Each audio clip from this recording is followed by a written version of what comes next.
ওকে, দেখো, এসএসসির যে ওয়েবসাইট রয়েছে westbengalssc.com, এটা নতুন ওয়েবসাইট, যে ওয়েবসাইটে তোমরা অ্যাপ্লিকেশন করতে পারো। এই ওয়েবসাইটে প্রথমেই হোম পেজে তোমরা যদি ফোন থেকে দেখো তাহলে দেখতে পাচ্ছ যে অ্যাপ্লাই নাও বলে একটা অপশন আছে। অ্যাপ্লাই নাওতে তুমি যদি ক্লিক করো তাহলে দেখতে পাবে যে এটা লগ ইন যে পেজ সেটা আসছে, কিন্তু তোমাকে তার আগে রেজিস্টার করতে হবে। তো অবভিয়াসলি ফার্স্টে রেজিস্ট্রেশন করতে হবে। রেজিস্ট্রেশনতে ক্লিক করলে দেখো কোন ইনফরমেশনগুলো তোমাদের দরকার হচ্ছে। বেসিক ইনফরমেশন তোমাকে প্রথমে সিলেক্ট করতে হবে। I would like to apply for class 9, 10 না 11, 12, তুমি দুটো চুজ করতে পারো, যে কোনো একটাও চুজ করতে পারো। তারপর নেম অফ দ্য ক্যান্ডিডেট তোমার স্কুল লিভিং সার্টিফিকেট অনুযায়ী। তো বেসিক্যালি মাধ্যমিকের সার্টিফিকেটে যেটা লেখা রয়েছে সেই রকম, সেই সার্টিফিকেটে যেটা লেখা রয়েছে সেই অনুযায়ী তুমি নিজের নামটা দিতে পারো, ফাদার অর মাদার্স নেম। আর এটা অবশ্যই দিতে হবে যেগুলো স্টার মার্ক দেওয়া রয়েছে, রেড কালারের স্টার মার্ক দেওয়া রয়েছে, সেগুলো অবশ্যই ফিল আপ করতে হবে।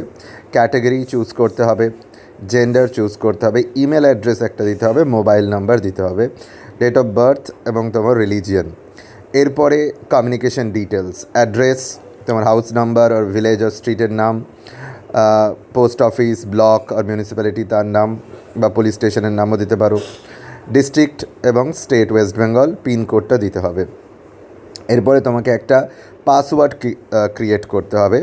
এই পাসওয়ার্ডটা অ্যাটলিস্ট একটা ক্যাপিটাল লেটারে থাকতে হবে, একটা নাম্বার থাকতে হবে মিনিমাম, আর একটা স্পেশাল ক্যারেক্টার যেমন হ্যাশট্যাগ বা @ এই ধরনের থাকতে হবে। তো একটা ক্যাপিটাল লেটার, একটা যে কোনো নাম্বার এবং একটা স্পেশাল ক্যারেক্টার। পাসওয়ার্ডটা আরেকবার টাইপ করতে হবে, কনফার্ম করতে হবে, এগ্রি করে রেজিস্টার করতে হবে। এই একবার রেজিস্টার হয়ে যাওয়ার পর তুমি এবার আবার ফিরে গিয়ে লগ ইন করতে পারো। তখন তোমার ক্যান্ডিডেট আইডি চলে আসবে, তুমি ক্যান্ডিডেট রেজিস্টার করলে ক্যান্ডিডেট আইডি পেয়ে যাবে, মোবাইল নাম্বার দিয়ে, এবং ওই যে পাসওয়ার্ডটা তুমি ক্রিয়েট করেছো সেই পাসওয়ার্ডটা দিয়ে লগ ইন করতে পারবে। ওকে, এবং তারপরে তোমার ফর্ম ফিল আপের যে প্রসেসটা সেটা কমপ্লিট করতে পারবে। তো সবার আগে তোমাকে westbengalssc.com নতুন যে ওয়েবসাইট রয়েছে সেই ওয়েবসাইটে গিয়ে one time registration fill up করতে হবে। Thank you.